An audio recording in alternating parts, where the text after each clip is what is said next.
Okay, so here's my first video on experiences that I've had with God.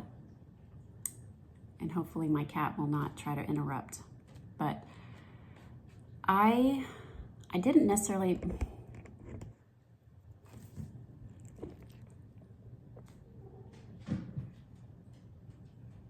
Say hi, Winnie. I might just have to hold this. Okay, so I didn't necessarily want to start with this dream because it's not a very pleasant dream. And I really wanted to start with one of my really cool experiences that I've had with God, but I felt like it was important that I start with this one just because of all the things that are going on in the world right now and all the tragedies that we've had, like especially in the last month. This dream that I'm gonna talk about is not a pleasant dream, but I do feel like God gave me this dream because it gives me a reality of who we're really dealing with in this world, and that we battle not with flesh and blood. And I'm sorry, my animals, whenever I start these, they go crazy and they starve for my attention. So I will try my best to get through this without having too many distractions. But, okay, so in this dream that God gave me one night, I am in a house, and I'm in this house, and this house is in the middle of a forest. Like, we're out in the middle of nowhere. And I knew that at night I had to stay inside the house and make sure that my animals were inside. And as long as we were in the house, we were safe. Because at night, these coyotes would come out, and you could hear them all in the forest. They were yipping, and you could just hear there was like hundreds of them out there. And one night, I hear the coyotes out there, but I hear one that sounds totally different than the others. And I knew something about this really disturbed me because of the way this coyote sounded like. Like, he sounded like he was in a lot of pain. So I decided I need to figure out what's going on with this animal. So I go out of my house, and I go out in the forest, and I go find this thing. And I realize that he is surrounded by these dark, like jet black wolves.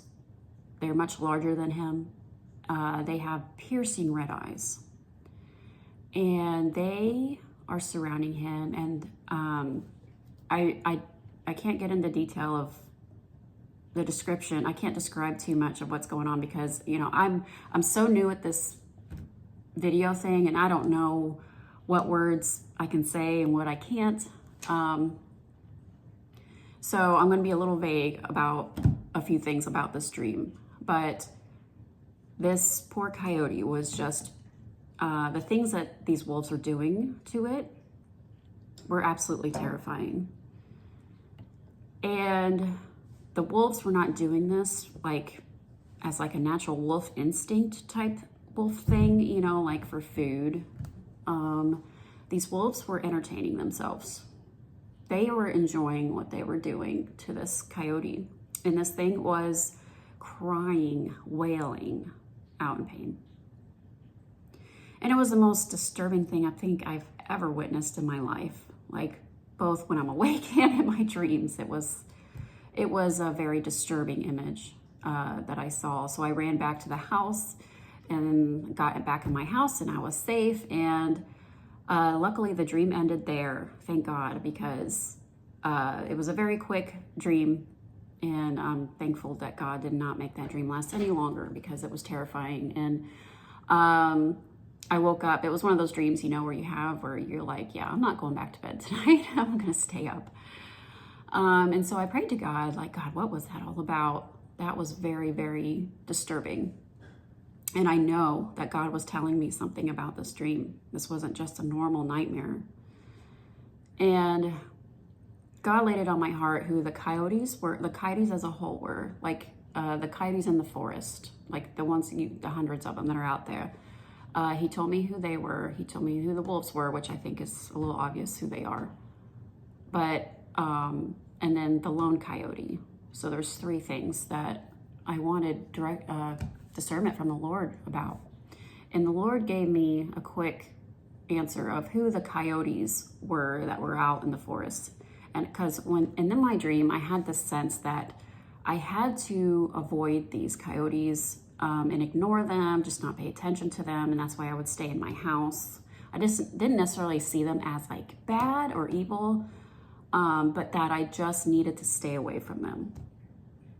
And so God laid it on my heart that these coyotes represent mainstream media. I think mainstream media is a lot of the causes of a lot of problems that we have today, and animosities toward each other. Just they're all about sharing a narrative that can cause division and chaos. And I think it's very important that we use extreme discernment when we listen to them. And I almost highly recommend you don't listen to them, because most likely they are not sharing the real truth. The wolves, it was very apparent to me that these were demons. These were not like just bad characters. These were void of anything good. These were evil demons. And they were on this coyote, and this poor coyote. And so I asked God, like, who was that one coyote? Who did that coyote represent? And I didn't get an answer from God for a while, until recently. And God laid it on my heart that that coyote represented people who the enemy, Satan, is manipulating, warping their minds, influencing them, and torturing, I hope I didn't say that word, but that's the word I'm trying to get at, is just infiltrating their minds with fear, hate, darkness, just anything vile, to the point to where these people act out and do these heinous acts. You know, I'm talking about the schools, the girl on the train, Charlie Kirk. These people that do these actions, it's a very apparent that there is a very dark demonic presence that is driving them to do this. And now that I've seen these things that have happened in the last few weeks, last month or so, that's very apparent to me now. And I see why God waited to tell me now about who the wounded hurt coyote was. And it just reminds me that we are not dealing with flesh and blood on this. We are dealing with Satan and his enemies, or Satan and his demons. We are dealing with the enemy. And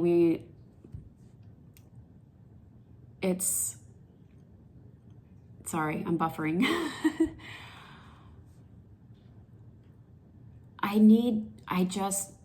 When you see what's going on in this world and the rise in these horrible acts that are going on, it is very important to realize that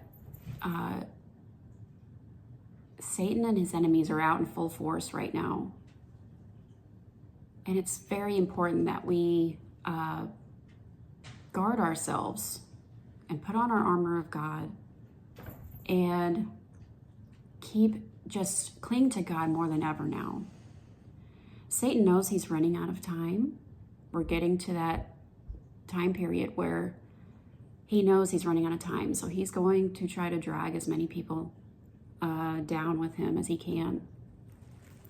But I think one thing he didn't anticipate was Charlie Kirk's memorial was unbelievable. I mean, the revival that happened at that stadium was just amazing.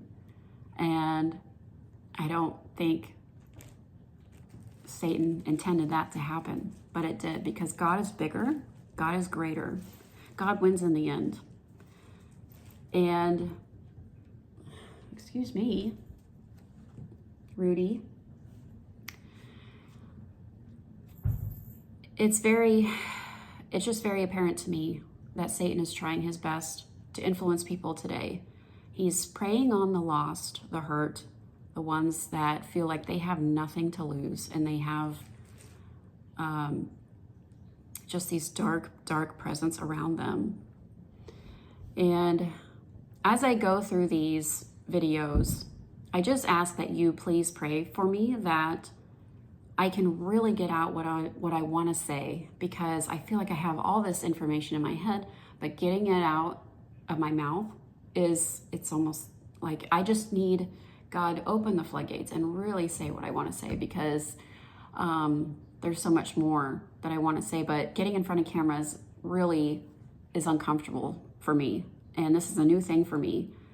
And I need to just kind of sort this out as I go on. But I wanted to get this one out there, though, fairly quickly, because we need to start praying to God more than ever now. Our communication with God has to be constantly open. And I feel like with tech these days, like our phones, doom scrolling, these are all distractions from God and spending time with Him. And we're always saying, oh, I don't have time to spend time. I don't have time to read my Bible today. I don't have time to pray. But we all seem to have time to get on Facebook or wherever, and spend an hour just scrolling. And so I want to encourage you to, instead of getting on your phone and scrolling, take time to spend time with God. Pray to Him, talk to Him. You don't have to have some special poetic prayer to Him. He just wants the real you. He wants you to just talk to Him, and He wants that relationship with you. And so as I share these videos, I hope that I can more clearly explain my feelings on these experiences that He's given me, and that I want to share with you all, and to show you that He does want to be a big part of your life. And I hope that sharing my experiences will encourage people to spend time with Him, and maybe you'll have your own experiences too. And I would love to hear any experiences that you've had, any personal experience you've had with God. I would love to hear them.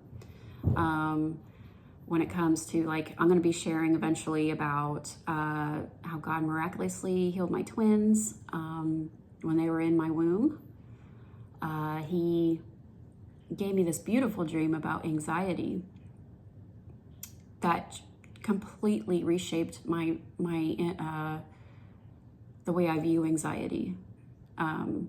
It's helped me immensely. This dream is incredible.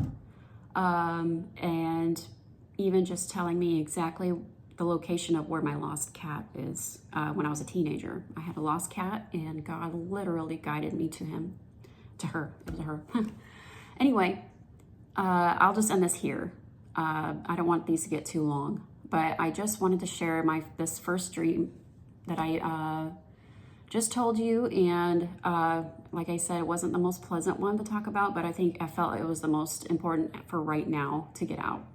Anyway, I hope you enjoyed listening, and I hope you look forward to my next one. Take care, everybody.